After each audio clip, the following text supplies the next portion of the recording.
ਰੂਪਾਂ ਖਰਸ਼ਾਦਾਂ ਦੇ ਟੋਟਕਿਆਂ ਦੀ ਕਿਤਾਬ ਸਾਡੇ ਹੱਥ ਲੱਗ ਚੁੱਕੀ ਆ। ਅਗਰ ਜੇਲ੍ਹ ਯਾਤਰਾ ਦੇ ਵਿੱਚ ਤੁਹਾਡੇ ਕੋਈ ਇਸਤਰੀ ਨਹੀਂ ਹੈ, ਫਰਾਈ ਪੈਨ ਦੇ ਨਾਲ ਤੁਸੀਂ ਆਪਣੇ ਕੱਪੜੇ ਇਸਤਰੀ ਕਰ ਸਕਦੇ ਜੋ।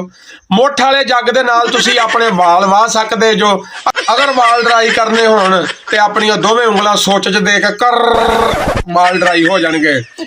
ਅਗਰ ਤੁਹਾਡੇ ਕੋਲ ਬੁਰਸ਼ ਨਹੀਂ ਹੈ ਤੇ ਵਾਸ਼ਰੂਮ ਦੇ ਵਿੱਚ ਜਾਣਾ ਤੇ ਉਹਦੇ ਉੱਤੇ ਟੁੱਥਪੇਸਟ ਲਾ ਕੇ ਆਉਂ ਕਰ ਲੈਣਾ ਵਾ। ਠੀਕ ਆ ਜੀ। ਅਗਰ ਮੁੱਛਾਂ ਨਿਕਲ ਆਉਣ ਜੇਲ੍ਹ ਦੇ ਵਿੱਚ ਤੇ ਪਰੌਂਠਿਆਂ ਵਾਲਾ ਚਿਮਟਾ ਲੈ ਕੇ ਉਹਦੇ ਨਾਲ ਪੁੱਟ ਲੈਣੀਆਂ। ਅਗਰ ਕੋਈ ਥਰੈਡਿੰਗ ਦਾ ਮਸਲਾ ਬਣ ਜਾਵੇ, ਪਰੇਸ਼ਾਨ ਨਹੀਂ ਹੋਣਾ, ਅਖਬਾਰ ਲੈਣੀ ਆ, ਉਹਨੂੰ ਅੱਗ ਲਾ ਕੇ ਤੇ ਚਿੜ ਸਾਰੇ ਮਸਲੇ ਹੱਲ। ਤੇ ਲਿਪਸਟਿਕ ਲਾਉਣੀ ਹੋਵੇ ਜ਼ਮੀਨ ਦੇ ਉੱਤੋਂ ਕੀੜੀਆਂ ਮਾਰ ਕੇ ਉਹਨਾਂ ਦਾ ਖੂਨ ਕੱਢ ਕੇ ਲਾ ਲੈਣਾ ਵਾ। ਬਾਕੀ ਦੀਆਂ ਗੱਲਾਂ ਤੁਹਾਨੂੰ ਅਗਲੀ ਵੀਡੀਓ 'ਚ ਦੱਸਾਂਗੇ।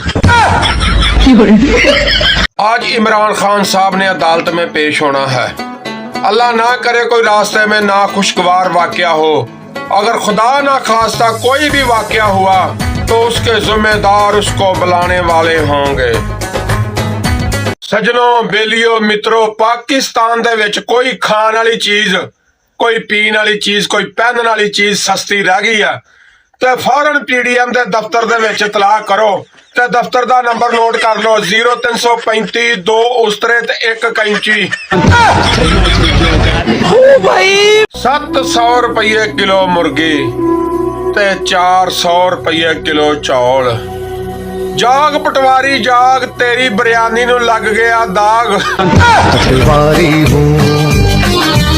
अजकल ਉਹ औरत भी सहाफिया नूं इंटरव्यू लैण गया दबके मारन डई है, जिहड़ी स्टेज ते खलो के कहण डई हुंदी आ हर साल बाबा जी दे मेले ते आउने आ, जोलियां भर के ले जाने आ।